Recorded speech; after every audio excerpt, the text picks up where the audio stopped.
What's good, gang? Welcome back to another video. It's the boy Tan.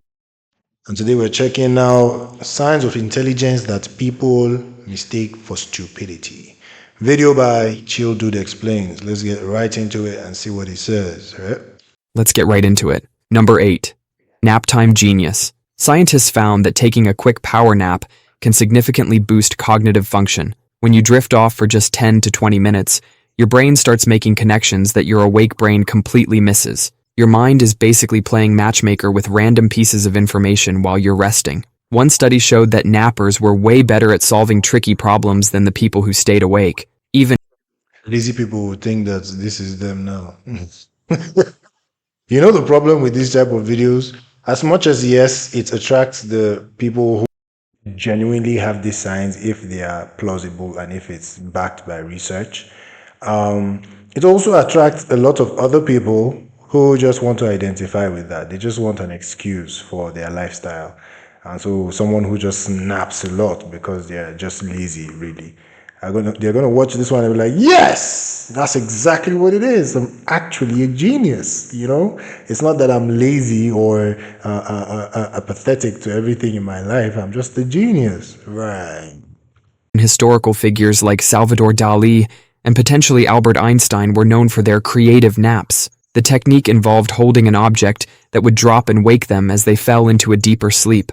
In those few seconds between awake and asleep, their brains would come up with wild ideas. While everyone else is chugging their fifth coffee trying to power through, your brain is literally rewiring itself during your nap. You only need about 13 I do have moments like that.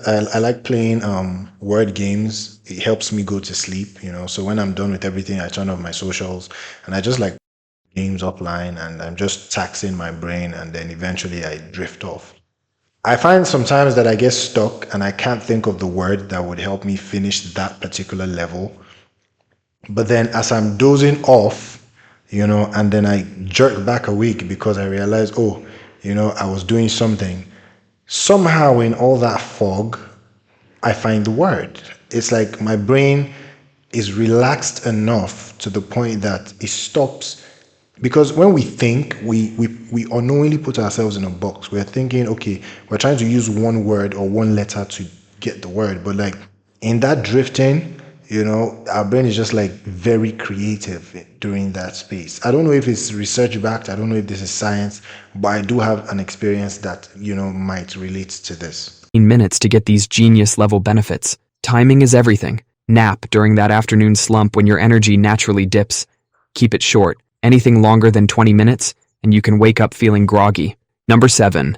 Daydream believer brain. People who daydream a lot tend to score higher on intelligence and creativity tests. Your mind is basically so powerful it gets bored with just one task. Think about it like having a super fast computer that can run multiple programs at once. While you're sitting there looking completely zoned out, your brain is actually working overtime. It's connecting dots from past experiences, solving problems you didn't even know you had, and coming up with Luke, what's going on over there? I'm doing the work. I'm doing everything. creative solutions. There's a thing called the default mode network in your brain that kicks into high gear when you daydream. It's like having a second brain that works in the background, processing all the stuff your conscious mind is too busy to handle. Ever notice how your best ideas come when you're doing something totally unrelated, like taking a shower? That's your daydreaming brain at work. Scientists found that people who daydream aren't actually distracted. Their brains are just really efficient at handling multiple thoughts at once. It's like having a mental simulator that tests out different outcomes before you have to deal with them in real life. Number 6. Sarcasm savvy. Scientists have found that being good at sarcasm is actually a sign of serious mental horsepower. When someone makes a sarcastic comment, your brain has to process multiple meanings at once. It's like solving a puzzle where the answer is the opposite of what you're hearing. You have to figure out what was said, what was meant, and why there's a difference. When someone says, "Oh great, another Monday," your brain quickly realizes they're not actually excited about Monday. That split-second mental flip-flop is actually making you smarter. I mean, like I said, I don't know if all this is backed by research. It could just be opinions by people on the internet. But I think tone goes a long um, to do that for you, the tone of how it was said. Someone says, wow, another Monday, you know? That can still be sarcasm. It's like, whoa, another Monday. There are people that don't get that. There are people that just think, oh yeah, it's weird that he's excited about Monday, but like, okay, you know? But it takes a different level of reasoning to go, yeah, that was sarcasm. Yeah, it was just exaggerated. That's why it's sarcasm. But some people can be like, wow, another Monday. And that's sarcasm too, but the tone did more of the heavy lifting this time. So just you can just instantly know that that's sarcasm just because of the tone that was used. Studies show this mental workout actually makes people more creative. Every sarcastic exchange is basically a workout for your problem-solving skills. Some people mistake this mental agility for attitude or rudeness. They see the eye roll but miss the brain roll. It's like judging a chess master for moving pieces in weird ways when they're actually planning 10 moves ahead. But there's a catch. You have to be smart enough to know when to use it. Dropping sarcastic comments in a job interview? Probably not the best move. Sarcasm is like hot sauce. A little bit makes things interesting, but too much and everyone starts crying. Number 5. Losing track of time. Who comes up with these metaphors? Who comes up with these what would I even call it? Idiomatic expressions? What's that? Like who came up with that? That person needs to be shot, imprisoned, and then shot again. Losing track of time can actually be a sign that your brain is operating at peak performance. Scientists call this state flow, and it's like your mind's version of a superpower. Think about the last time you were so absorbed in something that you forgot to eat. Maybe you looked up and suddenly realized it was dark outside. That's not you being absent-minded. That's your brain being so perfectly matched with a challenge that everything else fades away. It's like your mind is a race car hitting the perfect speed on the perfect track. Your brain actually rewards you for this with feel-good chemicals like dopamine and endorphins. It's basically giving you a high five for being super focused. Some of history's greatest minds were notorious time losers. You can't force this state. If you're watching the clock, you're doing it wrong. This isn't just for fancy intellectual work. You could hit this state while gardening, playing music, or even organizing your sock drawer.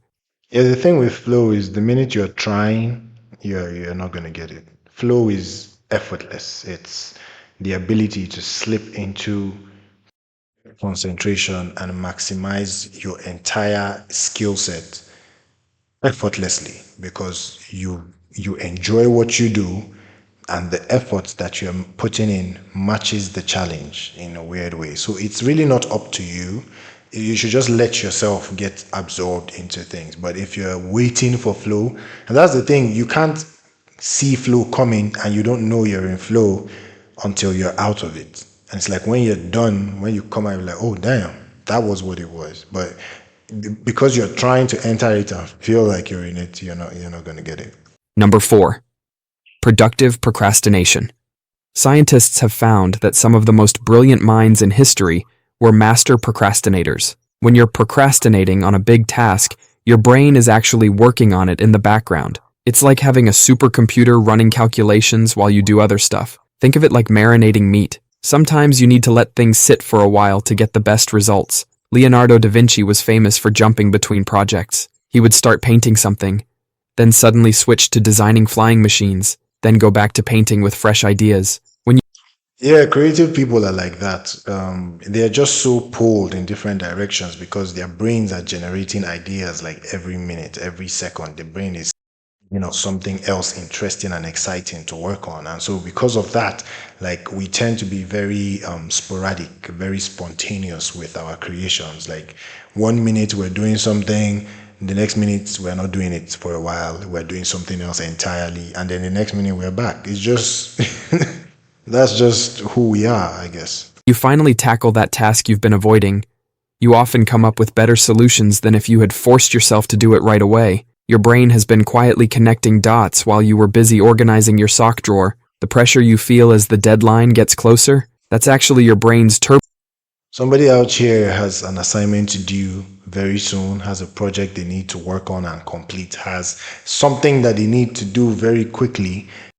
Watch this video and be like, oh yeah, that's why I'm doing that. My brain is doing all this processing in the back. You know what I'm saying? Yeah, I'm really sophisticated. Yeah, you should go do that, bro. Don't play. Turbo mode kicking in. Studies show that mild pressure can boost your performance and creativity. It's like your brain saying, now it's game time. The trick is to stay productive while you're avoiding that main task.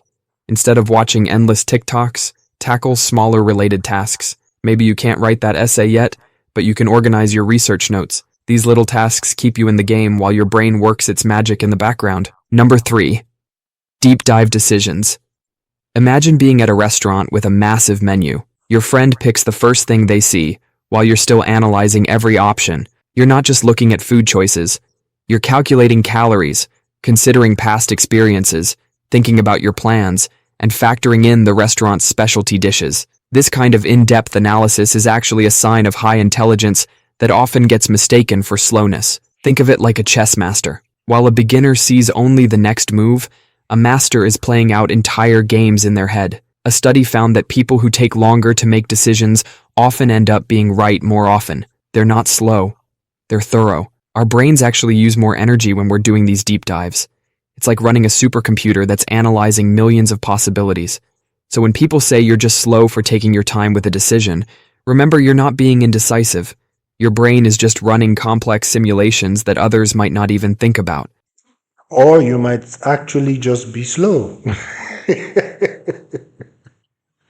I think there's nuance to this. You really have to don't lie to yourself. Really to really be honest with yourself. Yeah.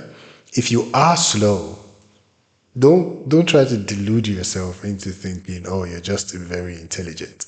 And if you are very intelligent, at least you know what how to deal with it now. But if you are slow, hey, you're slow. You're not overthinking, you're outthinking. Number 2. Boredom brainiac.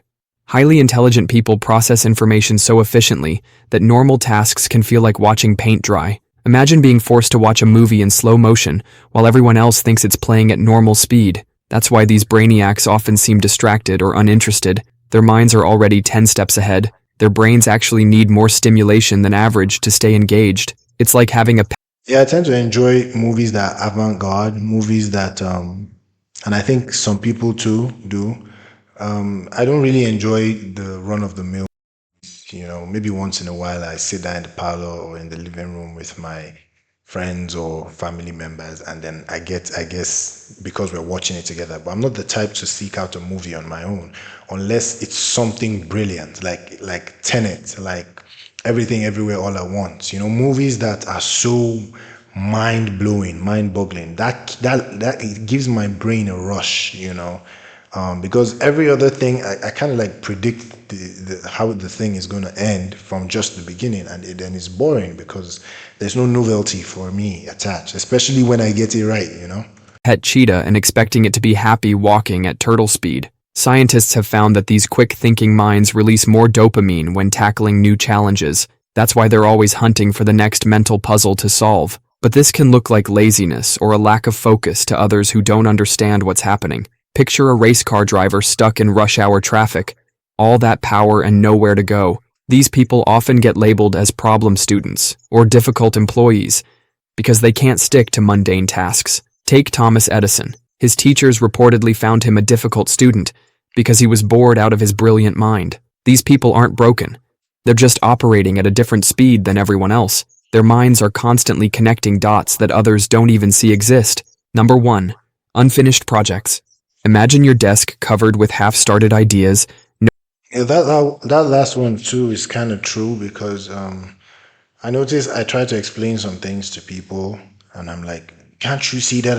And they just this blank stare, and sometimes it just makes me feel like, wait, am I a fool? Like, am I an idiot? Like, could it be that I'm very delusional and I'm seeing things that are not there? Because the way they look at me as I'm trying to explain these things, it's like, what are you talking about? And then you start to question yourself, like, wait, am I even saying something that makes sense?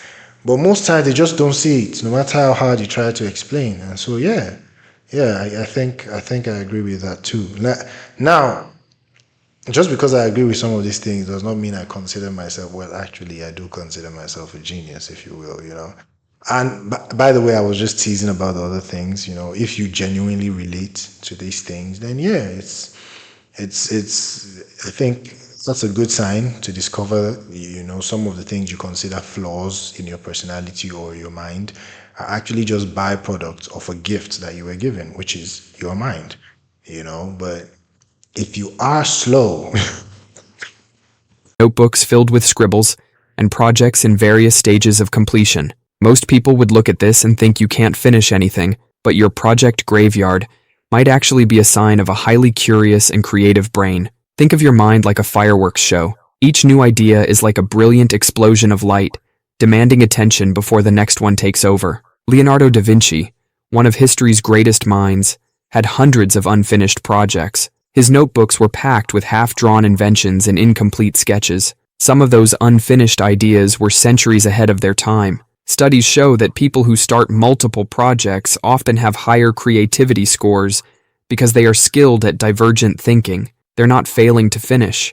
They're collecting experiences. Each unfinished project is actually teaching them something new. It's like having a mental library of ideas that can be mixed and matched later. The real magic happens when individuals who jump between projects finally find something worth finishing. They bring all those collected experiences and insights to the table. That's how groundbreaking innovations happen. That's all for yeah, I also agree. Truly genius works are works that work on multiple levels. Multiple levels.